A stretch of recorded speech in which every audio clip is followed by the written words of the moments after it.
ആകാശവാണി. നമസ്കാരം.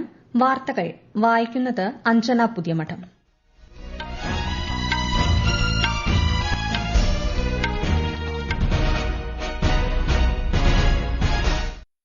പ്രധാന വാർത്തകൾ. രാഷ്ട്രപതി ദ്രൌപദി മുർമുവിന്റെ ഝാർഖണ്ഡ് സന്ദർശനം പുരോഗമിക്കുന്നു. സന്താലി ഭാഷയിലെ ഓൾ ചീകി ലിപിയുടെ 100ാം വാർഷിക ആഘോഷ പരിപാടികളിൽ രാഷ്ട്രപതി പങ്കെടുക്കുന്നു. ഉപരാഷ്ട്രപതി സി.പി. രാധാകൃഷ്ണൻ ദ്വിദിന സന്ദർശനത്തിനായി ഇന്ന് വൈകിട്ട് കേരളത്തിലെത്തും. തിരുവനന്തപുരത്ത് വിവിധ പരിപാടികളിൽ സംബന്ധിക്കും. ഉൽപാദനം, വിപണനം എന്നിവ പ്രോത്സാഹിപ്പിക്കാനും ഇന്ത്യയെ ആഗോള സേവനദാതാക്കളാക്കി ഉയർത്താനും ആഹ്വാനം ചെയ്ത പ്രധാനമന്ത്രി നരേന്ദ്രമോദി. ഉത്തരേന്ത്യയിൽ കനത്ത മൂടൽമഞ്ഞിനെ തുടർന്ന് വിമാന ട്രെയിൻ സർവീസുകൾ തടസ്സപ്പെട്ടു. 64 വിമാനങ്ങൾ റദ്ദാക്കി. കേരളത്തിൽ സ്ഥാനാർത്ഥികളുടെ നിര്യാണത്തെ തുടർന്ന് വോട്ടെടുപ്പ് മാറ്റിവച്ച 3 തദ്ദേശ വാർഡുകളിൽ പത്രിക പിൻവലിക്കാൻ അവസാന തീയതി ഇന്ന്. ഇന്ത്യ ശ്രീലങ്ക വനിതാ T20 ക്രിക്കറ്റ് പരമ്പരയിലെ അവസാന മത്സരം നാളെ തിരുവനന്തപുരത്ത്. വാർത്തകൾ വിശദമായി. രാഷ്ട്രപതി ദ്രൌപദി മുർമുവിന്റെ ഝാർഖണ്ഡ് സന്ദർശനം പുരോഗമിക്കുന്നു. സന്താലി ഭാഷയിലെ ഓൾ ചീക്കി ലിപിയുടെ 100ാം വാർഷിക ആഘോഷ പരിപാടികളിൽ രാഷ്ട്രപതി പങ്കെടുക്കുകയാണ്.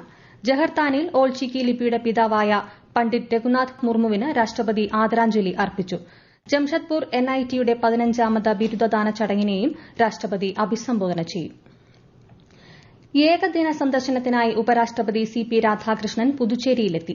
Puducherry lieutenant governor K Kailashnathan, മുഖ്യമന്ത്രി N. രംഗസ്വാമി തുടങ്ങിയവർ അദ്ദേഹത്തെ വിമാനത്താവളത്തിൽ സ്വീകരിച്ചു. സ്മാർട്ട് സിറ്റി മിഷന് കീഴിലുള്ള ഭവന പദ്ധതിക്ക് തുടക്കം കുറിച്ച ഉപരാഷ്ട്രപതി കമ്പൻ കലയ്യരംഗത്ത് 5 വീടുകളുടെ താക്കോൽ കൈമാറ്റവും നിർവഹിച്ചു. ഭാരതിയാർ സ്മാരകത്തിൽ മഹാകവി സുബ്രഹ്മണ്യ ഭാരതിയാരുടെ പ്രതിമ അദ്ദേഹം അനാച്ഛാദനം ചെയ്യും. ഉച്ചകഴിഞ്ഞ് കാലാപ്പേട്ടിൽ പോണ്ടിച്ചേരി സർവകലാശാലയുടെ 30ാമത് ബിരുദദാന സമ്മേളനത്തിൽ അധ്യക്ഷത വഹിച്ച ശേഷം തിരുവനന്തപുരത്തേക്ക് പുറപ്പെടും. ഉപരാഷ്ട്രപതി സി.പി. രാധാകൃഷ്ണൻ ദ്വിദിന സന്ദർശനത്തിനായി ഇന്ന് വൈകിട്ട് കേരളത്തിലെത്തും. തിരുവനന്തപുരത്ത് വിവിധ പരിപാടികളിൽ സംബന്ധിക്കും. വിശദാംശങ്ങളിലേക്ക്.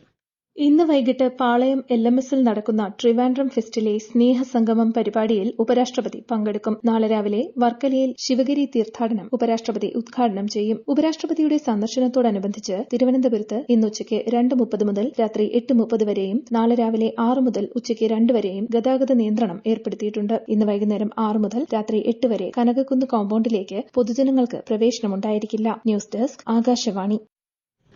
ഉൽപാദനം, വിപണനം എന്നിവ പ്രോത്സാഹിപ്പിക്കാനും ഇന്ത്യയെ ആഗോള സേവനദാതാക്കളാക്കി ഉയർത്താനും സംസ്ഥാനങ്ങളോട് ആഹ്വാനം ചെയ്ത പ്രധാനമന്ത്രി നരേന്ദ്രമോദി. ന്യൂഡൽഹിയിൽ നടന്ന 5ാമത് ചീഫ് സെക്രട്ടറിമാരുടെ ദേശീയ സമ്മേളനത്തെ അഭിസംബോധന ചെയ്യുകയായിരുന്നു പ്രധാനമന്ത്രി. ഇന്ത്യ ഉടൻ തന്നെ ദേശീയ ഉൽപാദന മിഷൻ ആരംഭിക്കുമെന്നും വിദേശ കമ്പനികളെ ആകർഷിക്കുന്നതിന് വേണ്ട നടപടികൾക്ക് എല്ലാ സംസ്ഥാനങ്ങളും മുൻതൂക്കം നൽകണമെന്നും അദ്ദേഹം പറഞ്ഞു. യുവജനങ്ങളുടെ പ്രയത്നം രാജ്യത്തിന് എക്കാലവും മുതൽക്കൂട്ടാണെന്നും പ്രധാനമന്ത്രി വ്യക്തമാക്കി. ഉത്തരേന്ത്യയിൽ കനത്ത മൂടൽമഞ്ഞിനെ തുടർന്ന് വിമാന ട്രെയിൻ സർവീസുകൾ തടസ്സപ്പെട്ടു. ഇന്ന് 64 വിമാനങ്ങൾ റദ്ദാക്കിയതായി ഡൽഹി വിമാനത്താവളം അധികൃതർ അറിയിച്ചു. ഡൽഹിയിലേക്കുള്ള 18 ട്രെയിനുകൾ 3 മണിക്കൂറിലധികം വൈകിയാണ് ഓടുന്നത്. സിവിൽ വ്യോമയാന മന്ത്രാലയം യാത്രക്കാർക്ക് ജാഗ്രതാ നിർദ്ദേശം നൽകി. വിമാനത്താവളത്തിലേക്ക് പോകുന്നതിന് മുൻപ് ഫ്ളൈറ്റിന്റെ സമയക്രമം പരിശോധിക്കാൻ വ്യോമയാന കമ്പനികൾ യാത്രക്കാരോട് നിർദ്ദേശിച്ചു. ഉന്നാവോ കേസിൽ ഉത്തർപ്രദേശ് മുൻ MLA കുൽദീപ് സിംഗ് സെൻഗാറിന് തിരിച്ചടി. സെൻഗാറിന്റെ ശിക്ഷ മരവിപ്പിക്കുകയും ജാമ്യം അനുവദിക്കുകയും ചെയ്ത ഡൽഹി ഹൈക്കോടതി ഉത്തരവ് സുപ്രീംകോടതി സ്റ്റേ ചെയ്തു. CBI സമർപ്പിച്ച ഹർജിയിലാണ് ഉത്തരവ്. ചീഫ് ജസ്റ്റിസ് അടങ്ങിയ 3-അംഗ ബെഞ്ചാണ് ഹർജി പരിഗണിച്ചത്. അരാവലി മലനിരകളുടെ സംരക്ഷണവുമായി ബന്ധപ്പെട്ട് സ്വമേധയാ എടുത്ത കേസിൽ സുപ്രീംകോടതി വാദം കേൾക്കുന്നു. പാരിസ്ഥിതികമായി ദുർബലമായ മേഖലയുടെ സംരക്ഷണത്തെക്കുറിച്ചുള്ള ആശങ്കകളാണ് പരിഗണിക്കുന്നത്. ചീഫ് ജസ്റ്റിസ് സൂര്യകാന്ത്, ജസ്റ്റിസുമാരായ JK മഹേശ്വരി, AG മസിക് എന്നിവരടങ്ങുന്ന ബെഞ്ചാണ് കേസ് പരിഗണിക്കുന്നത്. ദീർഘകാലമായി വൈകിയ ഊർജ്ജ പരിഷ്കാരങ്ങളിൽ ഇന്ത്യ ഗണ്യമായ പുരോഗതി കൈവരിച്ചതായി കേന്ദ്ര സർക്കാർ. ആണവോർജ്ജം, വൈദ്യുതി വിതരണം, ശുദ്ധ ഊർജ്ജം, നിർണായക ധാതുക്കൾ എന്നിവയിലുടനീളം 2025ൽ നിർണായക പുരോഗതിയാണ് രാജ്യം കൈവരിച്ചത്. കാലഹരണപ്പെട്ട ആണവ ബാധ്യതാ നിയമങ്ങൾ പരിഷ്കരിച്ച് പാസാക്കിയ ശാന്തി ബില്ലാണ് ഒരു സുപ്രധാന ചുവടുവയ്പ്. വൈദ്യുത വാഹനങ്ങൾ, പുനരുപയോഗ ഊർജ്ജം, പ്രതിരോധം എന്നിവയ്ക്ക് ആവശ്യമായ ലിഥിയം, കൊബാൾട്ട്, അപൂർവ ധാതുക്കൾ എന്നിവയുടെ വിതരണം ഉറപ്പാക്കുന്നതിനായി നാഷണൽ ക്രിട്ടിക്കൽ മിനറൽ മിഷനും ആരംഭിച്ചു. വൈദ്യുതി ഭേദഗതി ബിൽ 2025 കർഷകർക്കും താഴ്ന്ന വരുമാനമുള്ള കുടുംബങ്ങൾക്കും സംരക്ഷണം നൽകുന്നു. കഴിഞ്ഞ 7 വർഷത്തെ ശരാശരി വിഹിതവുമായി താരതമ്യപ്പെടുത്തുമ്പോൾ Viksit Bharat guarantee for Rozgar and Ajeevika mission Gramin act സംസ്ഥാനങ്ങൾക്ക് 17,000 കോടി രൂപയുടെ നേട്ടമുണ്ടാക്കുമെന്ന് റിപ്പോർട്ട്. നിയമം സംസ്ഥാനങ്ങൾക്കുള്ള മൊത്തത്തിലുള്ള ഫണ്ട് വിതരണം മെച്ചപ്പെടുത്തുമെന്ന് സ്റ്റേറ്റ് ബാങ്ക് ഓഫ് ഇന്ത്യയുടെ ഗവേഷണ റിപ്പോർട്ടിൽ പറയുന്നു. ഈ വാർത്തകൾ ആകാശവാണിയിൽ നിന്ന്. ആകാശവാണി വാർത്തകളും വാർത്താധിഷ്ഠിത പരിപാടികളും all India radio news Thiruvananthapuram YouTube ചാനലിലും all India radio news Thiruvananthapuram Facebook പേജിലും AR News_ തിരുവനന്തപുരം ഇൻസ്റ്റഗ്രാം അക്കൌണ്ടിലും AR News_TVM X ഹാൻഡിലും ലഭ്യമാണ്. കേരളത്തിൽ കരട് വോട്ടർ പട്ടികയിന്മേലുള്ള പരാതികളും അവകാശവാദങ്ങളും ജനുവരി 22 വരെ സമർപ്പിക്കാം. voters.eci.gov.in, ceo.kerala.gov.in എന്നീ വെബ്സൈറ്റുകളിൽ കരട് പട്ടിക ലഭ്യമാണ്. ആലപ്പുഴയിൽ പക്ഷിപ്പനി നിയന്ത്രണ വിധേയമാക്കാൻ കർശന നടപടി സ്വീകരിച്ചതായി ജില്ലാ കളക്ടർ അലക്സ് വർഗീസ്. 2 ദിവസം കൊണ്ട് 28,000 പക്ഷികളെ കള്ളിങ് ചെയ്തു. 10 കിലോമീറ്റർ ചുറ്റളവിൽ വിൽപ്പനയും ഉപയോഗവും വിലക്കിയിട്ടുണ്ടെന്നും കളക്ടർ അറിയിച്ചു. 23-ാം തീയതിയാണ് നമുക്ക് കൺഫർമേഷൻ കിട്ടിയത്. 24th തന്നെ നമ്മൾ അതിന്റെ പ്രിക്കോഷൻ മെഷേഴ്സ് എടുത്തിരുന്നു. 8 പ്രൊഫോൾ സെന്ററാണ് നമുക്കുള്ളത്, എപ്പി സെന്റേഴ്സ്. അവിടെ തന്നെ ഈ ഒരു കിലോമീറ്ററിനകത്തുള്ള 26-ാം തീയതി കള്ളിങ് ആരംഭിച്ചു. ഇന്നലെ വരേണ്ട 28,000-ഓളം നമ്പേഴ്സ് കള്ളി ചെയ്ത് കഴിഞ്ഞു. നമ്മളിത് H5N1 നമ്മുടെ മനുഷ്യരിലേക്ക് പകരാൻ സാധ്യതയുള്ള ഒരു വൈറസ് ആണ്. അപ്പൊ അത് നമ്മൾ തടയുന്നതിന് വേണ്ടി നമ്മൾ ചുറ്റളവിലുള്ള ഒരു 10 കിലോമീറ്ററിനകത്തുള്ള സ്ഥലങ്ങളിലൊക്കെ തന്നെ വിൽപ്പന, അതോടൊപ്പം വിപണനം എല്ലാം നിരോധിച്ചിട്ടുണ്ട്. കേരളത്തിൽ സ്ഥാനാർത്ഥികളുടെ നിര്യാണത്തെ തുടർന്ന് വോട്ടെടുപ്പ് മാറ്റിവെച്ച 3 തദ്ദേശ വാർഡുകളിൽ പത്രിക പിൻവലിക്കാൻ അവസാന തീയതി ഇന്ന്. മലപ്പുറം മൂത്തേടം പഞ്ചായത്തിലെ പായിപ്പാടം, എറണാകുളം പാമ്പാക്കുട പഞ്ചായത്തിലെ ഓണക്കൂർ, തിരുവനന്തപുരം കോർപ്പറേഷനിലെ വിഴിഞ്ഞം എന്നീ വാർഡുകളിൽ ജനുവരി 12-നാണ് വോട്ടെടുപ്പ്. 13-ന് വോട്ടെണ്ണും. അധ്യക്ഷ ഉപാധ്യക്ഷ തെരഞ്ഞെടുപ്പ് പൂർത്തിയായ എല്ലാ തദ്ദേശ സ്വയംഭരണ സ്ഥാപനങ്ങളിലെയും വിവിധ സ്റ്റാൻഡിംഗ് കമ്മിറ്റി അംഗങ്ങളുടെ തെരഞ്ഞെടുപ്പ് അടുത്ത മാസം 5 മുതൽ 7 വരെ തീയതികളിൽ നടത്തുമെന്ന് സംസ്ഥാന തെരഞ്ഞെടുപ്പ് കമ്മീഷണർ. ഗ്രാമ ബ്ലോക്ക് പഞ്ചായത്തുകളിൽ 4-ഉം ജില്ലാ പഞ്ചായത്തിൽ 5-ഉം മുനിസിപ്പാലിറ്റികളിൽ 6-ഉം കോർപ്പറേഷനുകളിൽ 8-ഉം സ്റ്റാൻഡിംഗ് കമ്മിറ്റികളാണ് രൂപീകരിക്കേണ്ടത്. ശ്രീലങ്കയ്ക്കെതിരായ വനിതാ T20 ക്രിക്കറ്റ് പരമ്പരയിലെ അവസാന മത്സരം നാളെ തിരുവനന്തപുരം കാര്യവട്ടം ഗ്രീൻഫീൽഡ് സ്റ്റേഡിയത്തിൽ നടക്കും. ഇന്നലെ 4ാം മത്സരത്തിൽ ഇന്ത്യ 30 റൺസിന് വിജയിച്ചിരുന്നു. പരമ്പരയിലെ 4 കളികളിലും ഇന്ത്യയ്ക്കാണ് വിജയം.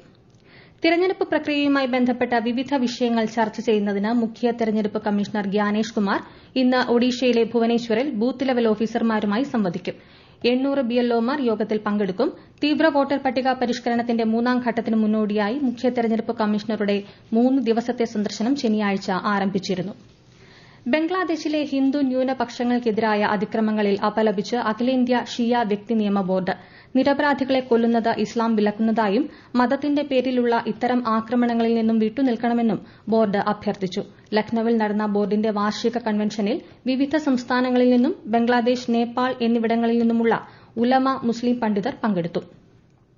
റഷ്യയുമായുള്ള യുദ്ധം അവസാനിപ്പിക്കാനുള്ള സമാധാന പദ്ധതി ചർച്ച ചെയ്യാൻ Ukrainian president Volodymyr Zelensky US president Donald ട്രംപുമായി കൂടിക്കാഴ്ച നടത്തി. റഷ്യ യുക്രൈൻ സമാധാന ചർച്ചകളിൽ ഏറെ പുരോഗതി ഉണ്ടായിട്ടുണ്ടെന്നും ഇരു രാജ്യങ്ങളും യുദ്ധം അവസാനിപ്പിക്കുന്നതിനെ അനുകൂലിക്കുന്നുണ്ടെന്നും US പ്രസിഡന്റ് പറഞ്ഞു. ശാശ്വത സമാധാനം കൈവരിക്കുന്നതിന് സുരക്ഷാ വാഗ്ദാനങ്ങൾ പ്രധാനമാണെന്ന് യുക്രൈൻ പ്രസിഡന്റ് പ്രതികരിച്ചു. ശൈത്യകാല കൊടുങ്കാറ്റിനെ തുടർന്ന് അമേരിക്കയിലെ വിവിധ ഭാഗങ്ങളിൽ കനത്ത മഞ്ഞുവീഴ്ചയും ശക്തമായ കാറ്റും. ചിലയിടങ്ങളിൽ മഞ്ഞുവീഴ്ച ഒരടിയിലധികം എത്തിയിട്ടുണ്ട്. കൊടുങ്കാറ്റിനെ തുടർന്ന് നിരവധി വിമാന സർവീസുകൾ വൈകിയതായും റിപ്പോർട്ടുണ്ട്. ദിത്വ ചുഴലിക്കാറ്റിന്റെ പശ്ചാത്തലത്തിൽ 1 മാസം മുൻപ് പ്രഖ്യാപിച്ച പൊതു അടിയന്തരാവസ്ഥ 1 മാസത്തേക്ക് കൂടി നീട്ടി ശ്രീലങ്കൻ പ്രസിഡന്റ് അനുരാഗ് കുമാര ദിസനായകെ. രക്ഷാപ്രവർത്തനത്തിനും ദുരിതാശ്വാസ സഹായത്തിനും സൈന്യം ഉൾപ്പെടെയുള്ളവയെ ഏകോപിപ്പിക്കുന്നതിനാണ് നടപടി. ഉത്തരാഖണ്ഡിലെ ചമോലി ജില്ലയിലെ ഗൌച്ചറിൽ ഇന്ന് നടക്കുന്ന സംസ്ഥാനതല കർഷക ദിന പരിപാടിയിൽ കേന്ദ്ര കൃഷിമന്ത്രി ശിവരാജ് സിംഗ് ചൌഹാൻ പങ്കെടുക്കും. കർഷകരുടെ പ്രശ്നങ്ങൾ പരിഹരിക്കുന്നതിനും സർക്കാർ പദ്ധതികളെക്കുറിച്ചുള്ള അവബോധം വർദ്ധിപ്പിക്കുന്നതിനുമായി എല്ലാ മാസവും 2ാമത്തെ വ്യാഴാഴ്ച കർഷക ദിനം ആചരിക്കാൻ ഉത്തരാഖണ്ഡ് സർക്കാർ തീരുമാനിച്ചതായി കൃഷിമന്ത്രി ഗണേഷ് ജോഷി പറഞ്ഞു. പ്രധാന വാർത്തകൾ വീണ്ടും. രാഷ്ട്രപതി ദ്രൌപതി മുർമുവിന്റെ ഝാർഖണ്ഡ് സന്ദർശനം പുരോഗമിക്കുന്നു. സന്താലി ഭാഷയിലെ ഓൾ ചീകി ലിപിയുടെ 100ാം വാർഷിക ആഘോഷ പരിപാടികളിൽ രാഷ്ട്രപതി പങ്കെടുക്കുന്നു. ഉപരാഷ്ട്രപതി CP രാധാകൃഷ്ണൻ ദ്വിദിന സന്ദർശനത്തിനായി ഇന്ന് വൈകിട്ട് കേരളത്തിലെത്തും. തിരുവനന്തപുരത്ത് വിവിധ പരിപാടികളിൽ സംബന്ധിക്കും.